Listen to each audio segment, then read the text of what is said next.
Illinois faces some big challenges. Today, we're about to hear a truly honest analysis of the problems we face. Equally as important, you'll also hear an in-depth discussion of some practical solutions. This is your radio source for stories, the insight, and the answers you won't hear anywhere else. Not in the media and not coming from Springfield. You're listening to Illinois Rising, presented by the Illinois Policy Institute. Now, here's your host, AM 560's Dan Proft. Welcome to another edition of Illinois Rising. Dan Proft. I'm Morning Drive co-host of Chicago's Morning Answer on AM 560 with Amy Jacobson. You can hear Monday through Friday, 5 to 9 a.m. And joining me on this edition of Illinois Rising as my co-host is Pat Hughes, the co-founder of the Illinois Opportunity Project, illinoisopportunity.org. And Pat, we've talked a bit over the last several weeks about the so-called grand bargain, which, like the Holy Roman Emperor, is neither grand nor a bargain. But a couple of Republicans, despite opposition to even the notion from all the Democrats and many of the Republicans that the state can balance its budget constitutionally without a tax increase, a couple of conservative Republican state senators, Kyle McCarter and Dan McConkey, have done just that. They've introduced their Illinois comeback agenda, which is a no tax hike budget. Yeah, and it's based on some work that was done at the Illinois Policy Institute, which you and I are both directly and indirectly affiliated with. And it's so interesting. The word coming out of Springfield, even from the governor, is that if I get structural reforms, I'll agree to a tax hike because this is the only way we can close this budget hole over time. And what McConkey and McCarter show, and what the Illinois Policy Institute shows, is that you don't have to do that. That you can do it with structural reform and with cuts that are targeted, and people don't like that, Dan, because they're the ones potentially in power that could get cut. And here's the thing. It's nice because now you've got a real stark choice. You got McConkey and McCarter, who've introduced this Illinois comeback agenda, a no tax hike, constitutionally balanced budget. And then on the other side, on the left, you've got Senator Don Harmon from Oak Park and State Representatives Will Guzzardi and Barbara Flynn Curry from Chicago, that have introduced their own version of a balanced budget, the centerpiece of which is an income tax hike. And so some analysis of the competing proposals to help us do that. We're pleased to be joined by our friend Mark Glennon, he of wirepoints.com. Mark Glennon, a lawyer and financial services professional who started the site wirepoints.com that does a lot of great policy analysis. And he's written extensively about the choice that I've just laid out. Mark, thanks for being with us. Appreciate it. Hey, Dan, Pat, thank you. So kind of drill it down for us in terms of what families would realize depending on which path is taken, if either one, between the competing budget proposals from the left and the right. Well, the hallmark of the left's proposal is a progressive income tax, which, of course, would require a constitutional amendment, but the specifics of it, when you get into it, are this. They claim they want to give a tax cut to 94% of the families in Illinois. That's Don Harmon's proposal. Others have been about 90%, a tax cut for 90%. Well, do a simple calculation on that. This isn't advanced math. That means that the remaining 6% under Harmon's proposal are responsible for the rest of our problems. They got to pay for that tax cut. Most importantly, they'll be on the hook for that $180 billion of pension and health care liabilities. Well, that comes to about $700,000 per household. Then they'll also be on the hook for the ongoing budget deficit, which charitably is at least $10 billion.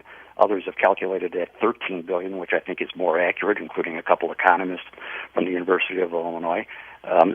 So that would be a annual tax increase of $36,000 just to fill the budget hole.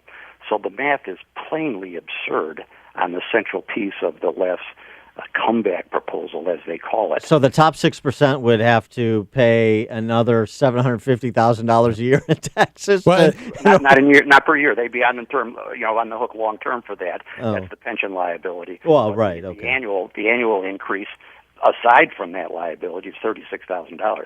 Yeah, Mark, and those folks, those top 6%, they wouldn't be on the hook for that long term, right? Because almost all of them would leave, right? I mean, there's one way to avoid it. Because, and this is, so to me, and I'd love your comments on this. To me, what this is this is political theater, right? I'm gonna rob Peter to pay Paul, and the top 6% is going to get robbed so that you can get as much electoral suck out of it from the other 94%. First of all, I don't know how it would raise more revenue because you're just raising taxes on a certain group and cutting a bunch of people out of it. And maybe they've got some fuzzy math, George Bush, that allows them to do that. But to me, that's a political play. But aren't the top 6% who are high wage earners, who are the most mobile, who have the most likelihood to take a loss on their home and get out of Dodge, and who are business creators, of course, aren't they likely to say, I'm not going to stand for this. I'm going to go to Indiana, Michigan, Wisconsin, et cetera? Sure. Those are the folks that have 2 or 3 homes anyway. It's very easy for them to change residences if they haven't already. There's no way anybody would stick around to pay this liability. And wouldn't be going to pay for higher education or schools or whatever the left wants to see the money spent on. It would be going just to pay down that legacy pension debt. And so on the other side, the Illinois comeback agenda that McCarter and McConkey have proposed, one of the arguments that the left is always going to make is the draconian, and this is the word they use. It's part of their talking point. Draconian cuts. That's the only way that you could balance the state budget without a tax increase. Is draconian cuts that would hurt the most vulnerable among us. Yeah, that their proposal and a very similar proposal from the Illinois Policy Institute really haven't been communicated very properly, I think. The primary criticism of those proposals is that it would pass the buck on some of the pension liability to local governments, and it would cut their share of revenue that comes to the localities. But what's not mentioned is that this would be coupled with removal of the unfunded mandates that are very expensive for the local communities. So that would largely be offset. In fact, if another approach would be simply to slash salaries by 10% across the board. Now, you call that draconian, maybe, but it happens all the time with companies that get into trouble. A lot of us went through that in 2007, 2008 when the recession came, cuts of at least 10%. But that would largely offset that additional burden placed on local governments. So I think those proposals are not as far-fetched as they would seem if the public ever understood them. But they're not being communicated properly, I think. Before we let you go, I got to reference this other piece that you authored for wirepoints.com, How to Publish Fake News and Get Away with It. Dateline, Eric Zorn and Deanna Isaacs. Deanna Isaacs is one of the Flower Power 60s refugees who writes for the Chicago Reader. Eric Zorn is a folk singer who writes for the Chicago Tribune.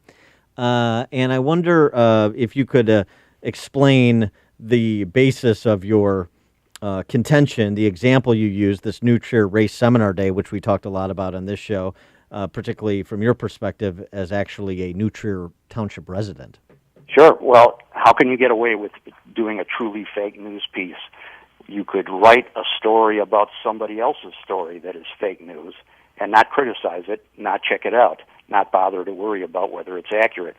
That's exactly what Zorn and Deanna did. They wrote stories about a movie made by a local person here about Seminar Day. The movie is clearly fictitious, shameless fake news. It has many outright errors in it. And so they validated that movie and ginned up attendance, didn't bother to call me. I was one of the organizers. Betsy Hart was another one of the organizers. Some of these facts would be very easy to check out. They didn't bother to do that. So it passes off as a legitimate news piece. And the Tribune, which is normally, I think, very good about avoiding fake news, and the Reader, which peddles this stuff to the left regularly. Yeah, but Zorn isn't, right, Mark? Zorn is willing to engage in ad hominem attacks. He's willing to engage in fake news. Anything that fits his political narrative, he'll take that side and go. And so even the Trib, which I like too, is not immune from having a columnist like this who's feckless. Exactly, and well, in fact, Zorn blocked me now on Twitter, so I don't know what he's saying about this.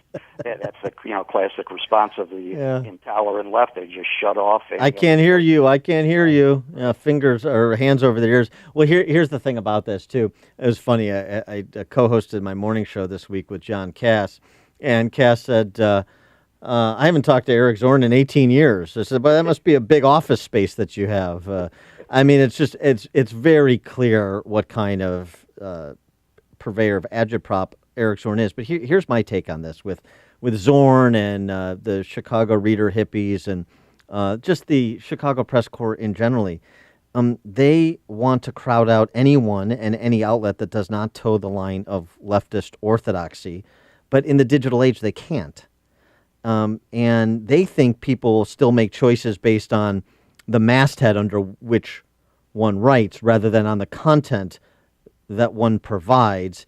And so what the digital age has been terrible news for the Eric Zorns of the world because their days as trusted sources and gatekeepers are over. And WirePoints and the papers that I started and a lot of other digital outlets, as well as print outlets, can very easily and happily fill the void. And that is exactly the next article that I'm going to write about, kind of a catalog of the very crazy things going on in the legislature right now. There's a long list of them that are not being reported at all in the regular media. Only you, Illinois Policy, me, to my knowledge, and Illinois News Network have written about them.